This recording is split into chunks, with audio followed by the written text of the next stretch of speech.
Hello student, this is Seema Chauhan from Classic Solution. I welcome you all.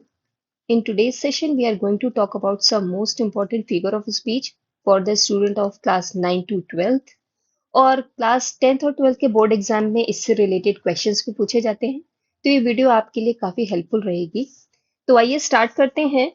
Figure of speech जिसे हम लोग हिंदी में अलंकार भी कहते हैं। तो इसमें सबसे पहला है आपका simile. Now what is simile? A simile is a comparison of two objects of different kind which have at least one point in common. सिमले क्या होता है? सिमले जो है वो कंपैरिजन है। कंपैरिजन मतलब तुलना है टू ऑब्जेक्ट्स का, दो वस्तुओं का जो डिफरेंट काइंड्स, डिफरेंट टाइप, अलग अलग तरह की होती हैं और which have at least one point in common, और उसमें कम से कम कोई एक बात जो होती है वो क्या होती है? कॉमन होती है। कोई जो कोई भी क्वालिटी होगी वो उनमें कॉमन होगी, तो उसी में कंपैरिजन किया जाता है। For this comparison the words like so dot dot as dot dot as, like are used. और कंपैरिजन करने के लिए like, so dot dot as dot dot as, इन सभी वर्ड्स का यूज किया जाता है। ठीक है, तो आइए से एग्जाम्पल से हम लोग समझते हैं। Her face ashen like that of a corpse, wan pale as a late winter's moon. और ये जो लाइंस हैं वो आपकी पोम माय मदर एट 66 से ली गई हैं। हर फेस एशन, उनका फेस जो है वो एशन यानी राख के जैसा था। Like that of a corpse, corpse जैसे कि डेड बॉडी, उनका फेस जो है वो एक राख के जैसा, एक डेड बॉडी के जैसा लग रहा था। Wan pale, wan colourless, pale यानी पीला, as a late winter moon, जैसे कि लेट विंटर का मून होता है। ठीक है, तो यहाँ जो है वो अपने मदर के फेस की जो कंपैरिजन है वो किससे कर रही हैं? लेट विंटर मून से कर रही हैं, एक कॉप से कर रही हैं। ठीक है, तो ये हर फेस और कॉप्स और लेट विंटर मून, ये जो क्या है, ये बिल्कुल ही डिफरेंट ऑब्जेक्ट हैं। इनके आपस में कंपैरिजन किया जा रहा है। और आप देख रहे हैं कि यहाँ पे वर्ड लाइक का यूज हो रहा है, एज का यूज हो रहा है। ठीक है, तो ये सिमिले है। नेक्स्ट एग्जांपल है आपका, he is as firm as a rock. ठीक है, वह उतना ही फर्म है, दृढ़ है या मजबूत है जैसे कि एक रॉक, एक चट्टान होती है। तो यहाँ ही जो कि एक लिविंग बीइंग है, उसका कंपैरिजन किससे किया जा रहा है? एक रॉक, चट्टान से किया जा रहा है। ठीक है, और यहाँ पे as, as dot dot as का यूज यहाँ पे किया जा रहा है, तो ये सिमले है। नेक्स्ट एग्जाम्पल है आपका, life is like a dream. कि लाइफ जो है वो क्या है? एक ड्रीम है, ड्रीम के समान है। तो लाइफ का कंपैरिजन किससे किया जा रहा है? ड्रीम से किया जा रहा है, और यहाँ पे लाइक वर्ड का यूज हो रहा है, यानी यहाँ पर सिमले है।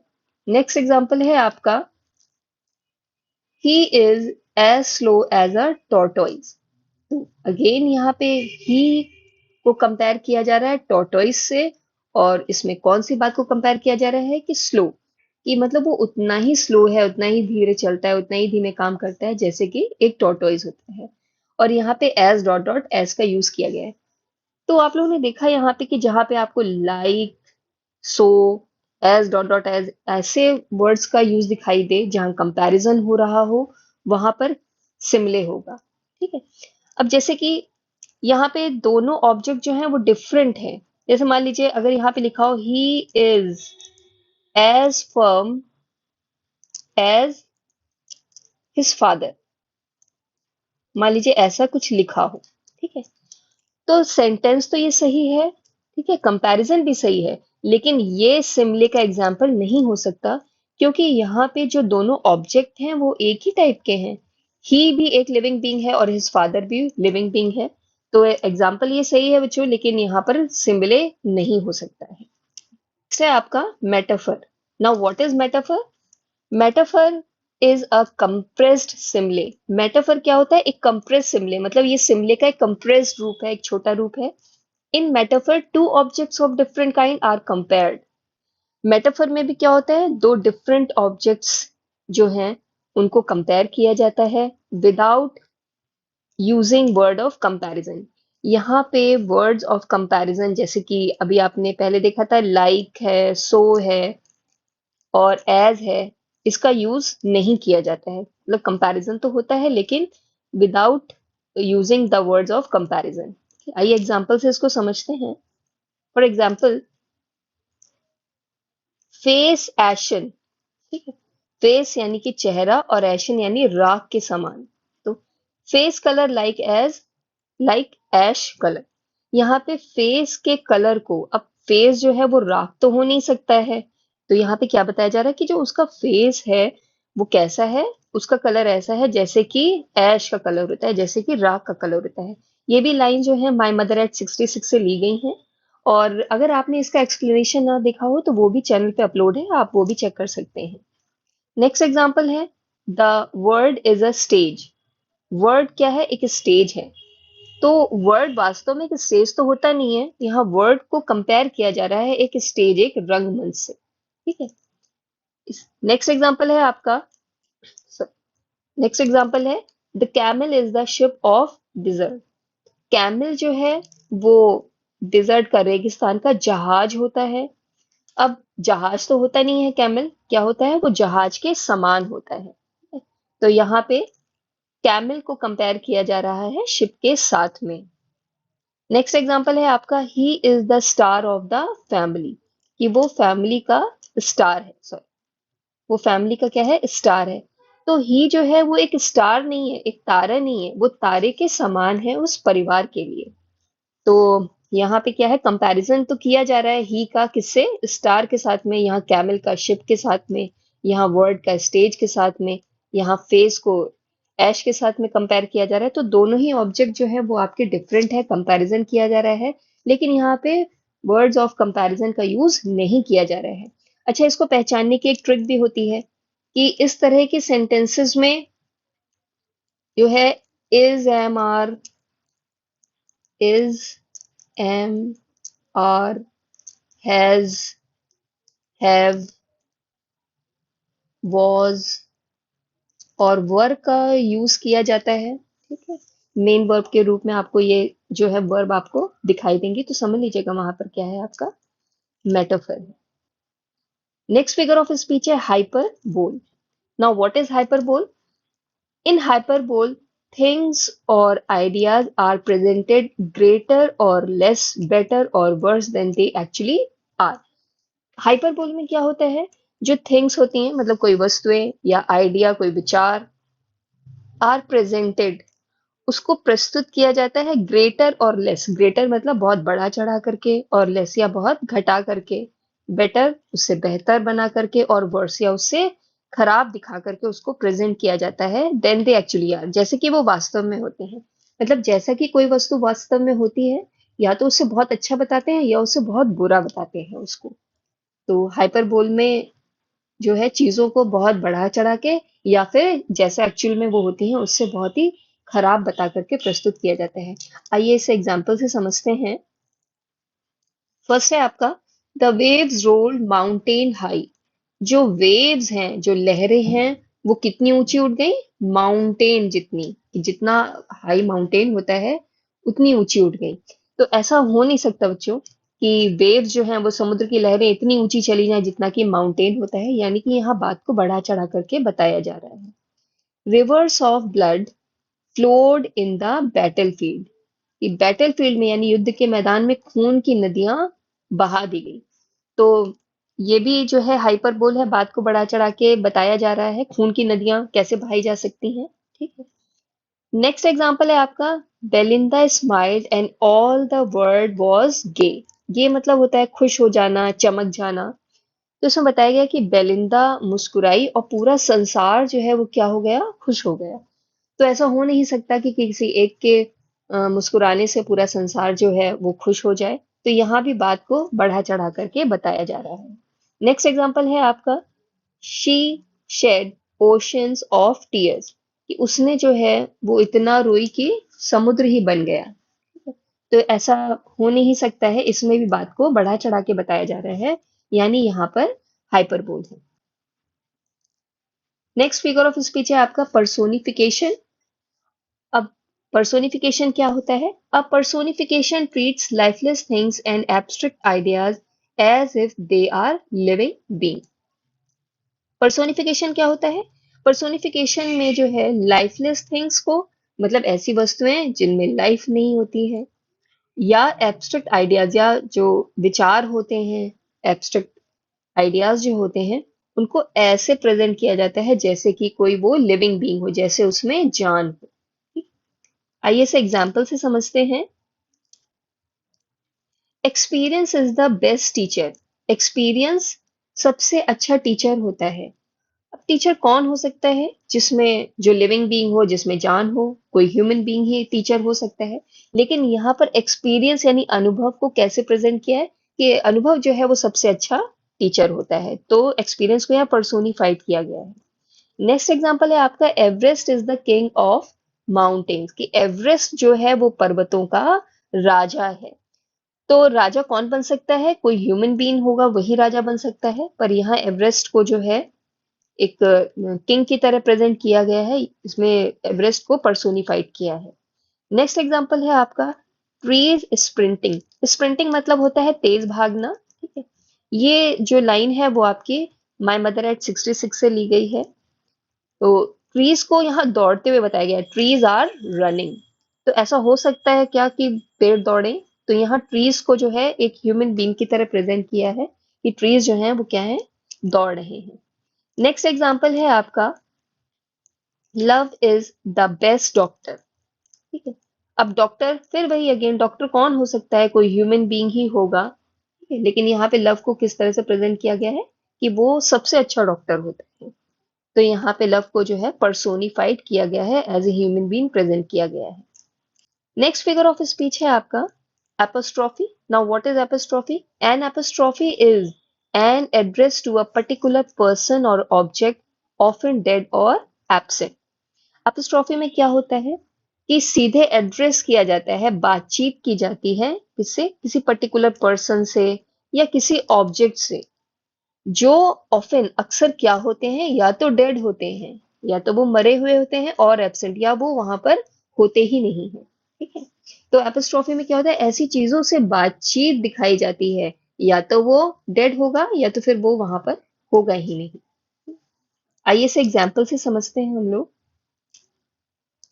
फर्स्ट एग्जाम्पल है, frailty, Dai name is women.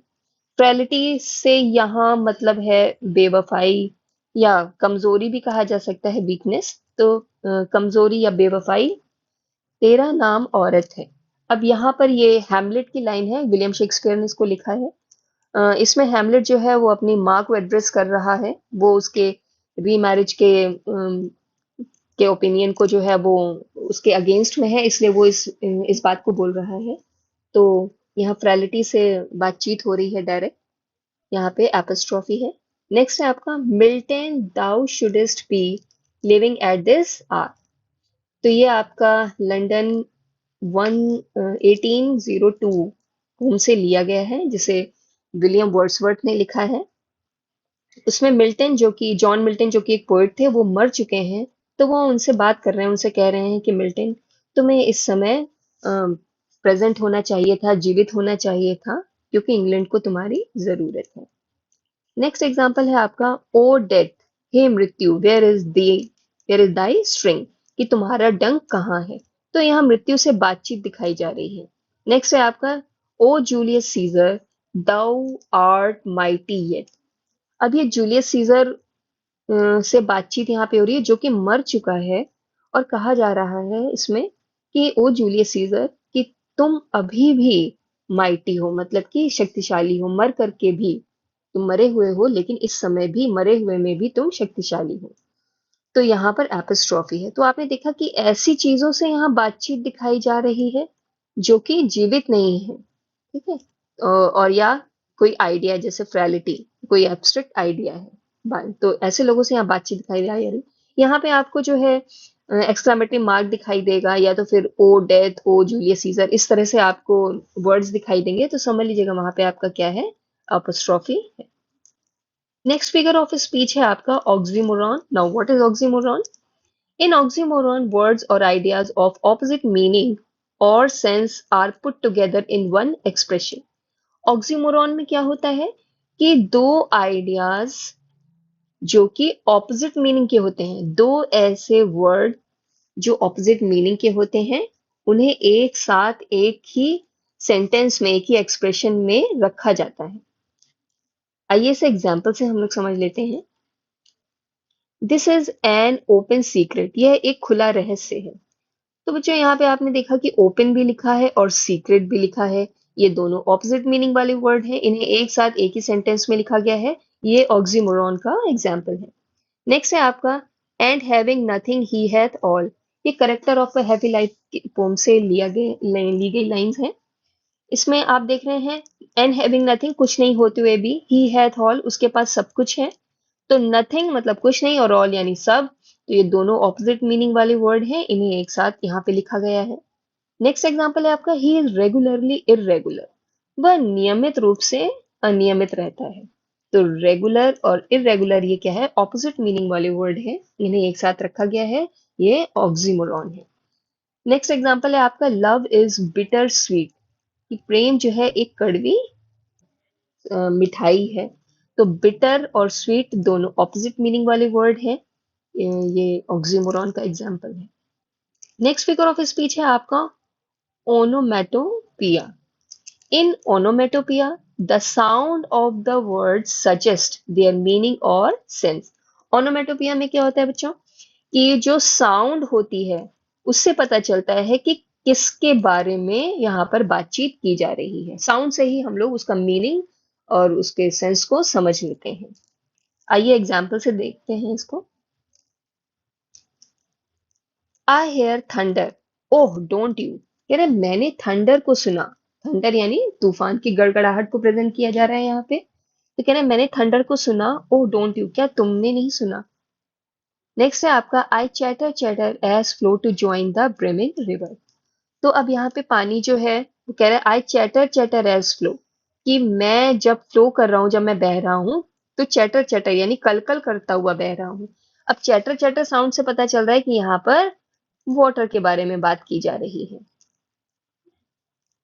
तो कह रहे हैं कि मैं कल कल करता हुआ बहता जा रहा हूं ब्रिमिंग रिवर, यानी उफनाई हुई नदी, पानी से भरी हुई नदी से मिलने के लिए, से जुड़ने के लिए। नेक्स्ट एग्जाम्पल है आपका आई हर्ड हमिंग ऑफ बीज ऑन द समर ईव्स, कि मैंने जो है बीज की हमिंग, गुनगुनाहट को सुना कब, गर्मियों की शाम को। तो यहाँ पे साउंड के बारे में बात हो रही है, यहाँ पे ओनोमेटोपिया है। नेक्स्ट आपका फिगर ऑफ स्पीच है alliteration. Now what is alliteration, आइए डेफिनेशन देखते हैं। The occurrence of the same consonant letter or sound at the beginning of word. इसमें क्या होता है कि जो आपके वर्ड की जो शुरुआत होती है वो सेम कॉन्सोनेंट लेटर से या सेम कॉन्सोनेंट साउंड से स्टार्ट हो रही होती है। आइए इसे एग्जाम्पल से समझते हैं। माय मदर, ये भी आपका अगेन माय मदर एट 66 की लाइन है। तो माई आपने देखा है ये आपका कॉन्सोनेंट है, मदर भी आपका कॉन्सोनेंट है। तो ये एक के बाद एक लगातार जो है कॉन्सोनेंट साउंड, कॉन्सोनेंट वर्ड को, लेटर को रिपीट किया जा रहा है। ये आपका एलिट्रेशन। इसी तरह नेक्स्ट है आपका we will sudden strangeness his hurt hand. ये आपका कीपिंग क्वाइट पोम से लिया गया है। तो उसमें आपने ये देखा, ये डब्ल्यू डब्ल्यू वो साउंड रिपीट हो रही है, ये एस साउंड को रिपीट किया जा रहा है।